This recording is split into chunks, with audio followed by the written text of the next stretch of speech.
नमस्कार दोस्तों, skill India mart में आप सबका स्वागत है। जैसा कि आप सबसे हमारा वादा है कि स्किल इंडिया इकोसिस्टम को सरल और आसान बनाने में हम ट्रेनिंग पार्टनर की, ट्रेनिंग सेंटर की और ट्रेनी की हेल्प करेंगे। उसी तर्ज में हिंदुस्तान का सबसे बड़ा स्किल इंडिया का जो प्रोजेक्ट है वो दीनदयाल कौशल विकास उपाध्याय योजना है, जिसको DDU-GKY शॉर्ट फॉर्म में बोला जाता है। अब तक हम DDU-GKY की कई वीडियो बना चुके हैं, जिसमें फर्स्ट वीडियो में हमने DDU-GKY का इंट्रोडक्शन किया था। सेकंड वीडियो में हमने स्टेज बताई थी कि कितनी स्टेज को आपको पार करना होगा। इनिशियल स्क्रीनिंग की एक कंप्लीट वीडियो हमने दी थी, जिससे कोई भी व्यक्ति उस वीडियो की मदद से इनिशियल स्क्रीनिंग फर्स्ट स्टेप होता है, जिसको क्लियर करने के बाद सबसे महत्वपूर्ण स्टेप आता है, जिसको QA बोलते हैं, क्वालिटिव अप्रेजल। सबसे इम्पोर्टेंट पॉइंट, क्योंकि इनिशियल स्क्रीनिंग जो होता है वहाँ पर अगर आपका प्रोजेक्ट रिजेक्ट हो जाता है तो सिर्फ 25,000 की फीस का नुकसान आपको होता है। लेकिन एक बार आपका इनिशियल क्लियर होने के बाद अगर आप QA के लिए जाते हैं तो आप QA के सारे डॉक्यूमेंट के साथ आपको लगभग 1,50,000 रुपये की फ़ीस QA फीस जमा करनी पड़ती है। और एक सिंगल डॉक्यूमेंट भी अगर आपका गलत हो जाता है तो उससे आपके 1,50,000 के 50,000 प्लस 25,000 जो इनिशियल आपकी क्लियर हुई थी, 1,75,000 रुपये का नुकसान हो जाता है। लेकिन दोस्तों, चिंता करने की ज़रूरत नहीं है। अब जो वीडियो आज हम लेकर आए हैं, ये 5 वीडियो आपके लिए क्वालिटी अप्रेजल की 5 ही सेक्शन है। पांचों सेक्शन की अलग अलग वीडियो आएंगी। 5 सेक्शंस की अगर मैं बात करता हूं, सबसे पहला सेक्शन ऑर्गेनाइजेशनल स्ट्रेंथ, सेकंड जो सेक्शन है वो ट्रेनिंग इंफ्रास्ट्रक्चर और डिलीवरी है, थर्ड सेक्शन प्लेसमेंट है और फोर्थ सेक्शन क्वालिटी एश्योरेंस, और सबसे लास्ट और महत्वपूर्ण जो सेक्शन है वो फाइनेंशियल्स है, जिसमें बहुत सारे ऑर्गेनाइजेशन जो है फाइनेंशियल्स में रिजेक्ट हो जाते हैं। लेकिन दोस्तों, इन सब से रिजेक्ट होने से बचने के लिए 1 बाय 1 हम पांचों सेक्शंस के लिए अलग अलग वीडियो बनाने जा रहे हैं। आज की वीडियो ऑर्गेनाइजेशनल स्ट्रेंथ आपकी स्क्रीन पर दिखाई दे रही है, जिसके अंदर 3 महत्वपूर्ण डॉक्यूमेंट आपको सबमिट करने होते हैं, SQ1, SQ2 और AQ3। अब इन तीनों महत्वपूर्ण डॉक्यूमेंटों में कई बार हम अपनी मर्जी से कुछ भी उठाकर अपलोड कर देते हैं, जिसकी वजह से हमारा रिजेक्शन आती है और हमारा 1,75,000 रुपये की फ़ीस खराब हो जाती है। दोस्तों, आज के बाद जब भी आप DDU-GKY बने, इनिशियल स्क्रीनिंग को क्लियर करें, तो ये हमारी वीडियो ध्यान से देखें। इस सीरीज़ को DDU-GKY की फर्स्ट डॉक्यूमेंट की स्क्रीन आपके सामने आ रही है। SQ1 में साफ साफ लिखा हुआ है कि आपके जो इन्वेस्टर व प्रमोटर हैं, जिनका 5% से ज़्यादा आपकी कंपनी में शेयर है, आप वो लिखिए जो 2 साल से हैं। ठीक है दोस्तों, इसके लिए आपको इसके जो डॉक्यूमेंट 20 अगस्त का जो नोटिफिकेशन है उसके अनुसार SQ1 डॉक्यूमेंट का जो प्रोफाइल है वो आपके सामने दिखाई दे रहा है। इसके अंदर ये आपको एक CA की लेटर हेड पर आपको बताना होगा कि आपकी जो कंपनी है उसमें कितने लोग इन्वेस्टर हैं। जैसे कई बार हमारे 2 डायरेक्टर होते हैं, तो दोनों डायरेक्टरों का नाम लिखेंगे आप, A डायरेक्टर, B डायरेक्टर। आप अपनी कंपनी का नाम लिखेंगे, आपका रोल क्या है, वो इन्वेस्टर हैं, आप प्रमोटर हैं, प्रमोटर ऑब्लिक डायरेक्टर लिख सकते हैं। कितने % शेयर है वो आपको पता होता है कि आप 50-50 में काम कर रहे हैं, 60-40 हैं, वो शेयर लिखेंगे। और कब से, जब से कंपनी बनी है तब से हैं तो फ्रॉम से लिखकर टू में टिल लिख सकते हो, और अगर बीच से में आए हैं तो वो ईयर लिखेंगे।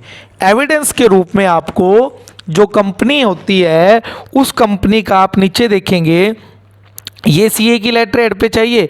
इसके साथ साथ you can also attach A form number MGT9, जो है जो लास्ट फाइनेंशियल ईयर की आपने रिटर्न फाइल की है, उसमें MGT9 आप अपने CA से ले सकते हैं।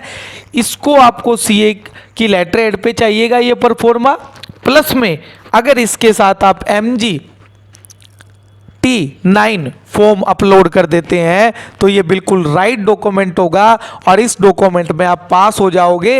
इस डॉक्यूमेंट में कभी भी आपका प्रपोजल रिजेक्ट नहीं होगा। आप नोट कर लीजिए दोस्तों, यानी आज के बाद SQ-N1 में स्क्रीन पर SQ-1 ये DDU-GKY की टीम ने हमें दिया है। इस पे आपको क्या करना है, जितने भी डायरेक्टर है उनका जितना भी शेयर है और वो कंपनी का नाम और कब से जुड़े हैं और एविडेंस के रूप में आप MGT-9 फॉर्म अपने CA से ले सकते हैं अपनी कंपनी का, वो अटैच करेंगे तो ये डॉक 101 तैयार है। सेकंड पॉइंट में जैसे SQ-2 था, इसके अंदर आपको वर्क एक्सपीरियंस बताना होगा। देखिए वर्क एक्सपीरियंस के 2 ही कॉलम हमने छोड़े हैं, 4 कॉलम हमने भरकर आपको दिए हैं। तो ये आपको अपनी लेटर हेड पर लेकर या नॉर्मली आप इसको स्टैम्प साइन करके फिल करके स्टैम्प साइन के साथ जितनी भी टीम मेंबर आपके हैं जो आपकी कंपनी में स्किल डेवलपमेंट की एक्टिविटी में काम कर रहे हैं, उनका जो पास्ट एक्सपीरियंस है, उनके अपडेटेड रिज्यूम जो है वो आप इस डॉक्यूमेंट के साथ अटैच करके सबमिट करेंगे तो ये भी डॉक्यूमेंट आपका राइट हो जाएगा और आज के बाद DDU-GKY के क्वालिटी अप्रेजल के अंदर कोई भी आपको इस डॉक्यूमेंट के कारण बाहर नहीं कर पाएगा। सबसे पहले नेम में आप उस व्यक्ति का नाम लिखेंगे जो हायर पोजीशन पर है, इसको आप उस क्रोनोलॉजिकल ऑर्डर में ले आइए। हायर पोजीशन सबसे पहले, उसके बाद उस पोजीशंस के हिसाब से आप लोग इसके साथ अटैच करेंगे। ठीक है दोस्तों, जैसे फॉर एग्जांपल एक व्यक्ति डायरेक्टर भी है और साथ में अपनी कंपनी का नाम लिखेंगे और वो डायरेक्टर है। डिस्क्रिप्शन ऑफ रोल में मैंने आपको सजेशन दे दिया है कि ये मैनेजिंग करता है, सुपरविजन करता है। आप भी अपने हिसाब से इनके डेजिग्नेशन की डेफिनेशन अपने अकॉर्डिंग बना के लिख सकते हो। कब से जुड़े हुए हैं, उनका एक्सपीरियंस लेटर अलग अलग प्रोजेक्ट में काम करने का, प्लस में अपडेटेड CV और उनके डॉक्यूमेंट भी आप साथ में सबमिट कर सकते हो। इसी प्रकार से चाहे आपके 20 लोग आपकी टीम में हैं स्किल इकोसिस्टम के अंदर, उन सारी टीमों के कुछ पद मैंने बताए हैं, director, HR manager, placement manager, operation manager, project head, जो बेसिक रिक्वायरमेंट है। इसके अलावा भी अगर आपके पास कोई भी ऐसी टीम है, MIS टीम है, ऑपरेशन टीम है, आपके बैकएंड की कोई टीम है, मोबिलाइजेशन टीम है, काउंसलिंग टीम है, सबका प्रोफाइल और उनके रिज्यूम आप सबमिट कर दोगे।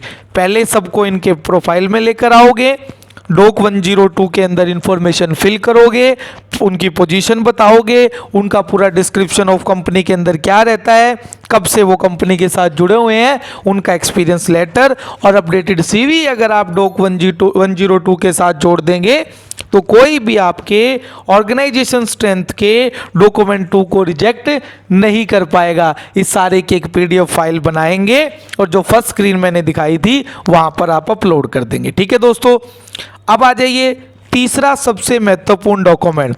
देखिए वैसे सो तीसरा महत्वपूर्ण डॉक्यूमेंट में ऑर्गेनाइजेशन चार्ट विद नेम दिया गया है, लेकिन इसके साथ जो आपके KPIs बोलते हैं, जिनको KPIs होते हैं की पर्सन्स, जो की पर्सन जो एक्टिविटी कंट्रोल करते हैं और कंट्रोल के साथ साथ उनकी परफॉर्मेंस को रिव्यू करते हैं। जैसे मैंने KPIs के अंदर बताया कि एनरोलमेंट आपके बैच की है, की जो पर्सन है आपका वो क्या करते हैं भाई, enrolment percentage of each batch, उसकी रिस्पॉन्सिबिलिटी किसकी है, प्राइमरी रिस्पॉन्सिबिलिटी सेंटर मैनेजर की है।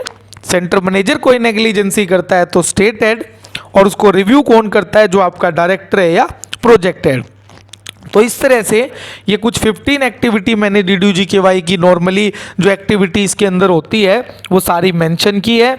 कौन कौन फर्स्ट लेवल पर उनको डील करता है, कौन कौन सेकंड लेवल पर, और कौन कौन उसको मॉनिटरिंग करता है, रिव्यू करता है, वो आपको बताना होगा।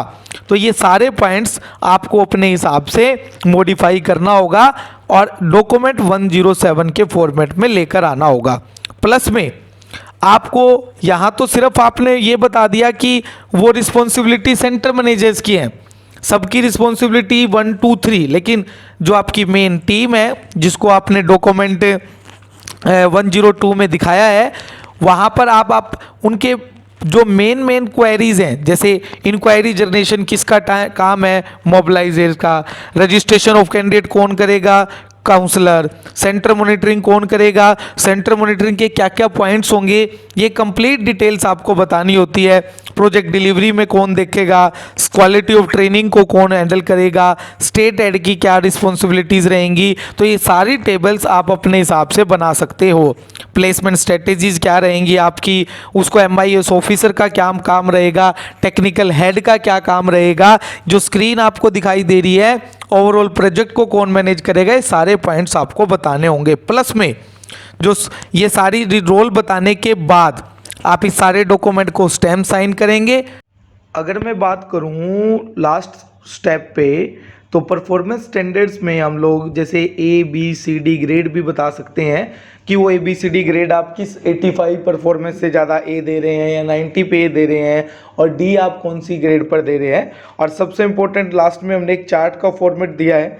वैसे तो इस चार्ट में ये हमने सिर्फ एक फॉर्मेट दिया, आप अपने ऑर्गेनाइजेशन में ऊपर से लेकर नीचे तक सारी डिटेल्स इस चार्ट में डाल सकते हैं विद नेम के साथ कि कौन सी पोस्ट पर कौन काम कर रहा है, यही आपका मेन इंपॉर्टेंट मुद्दा होगा। ठीक है दोस्तों, तो आप आज की जो वीडियो थी DDU-GKY की QA की, फर्स्ट थी ऑर्गेनाइजेशन स्ट्रेंथ, इसके बाद आपको नेक्स्ट 4 वीडियो और बनाई जाएंगी और उसके बाद आपका QA कभी भी नहीं रहेगा, हमेशा क्लियर होगा। ठीक है दोस्तों, स्किल इंडिया मार्ट के साथ बने रहने के लिए धन्यवाद।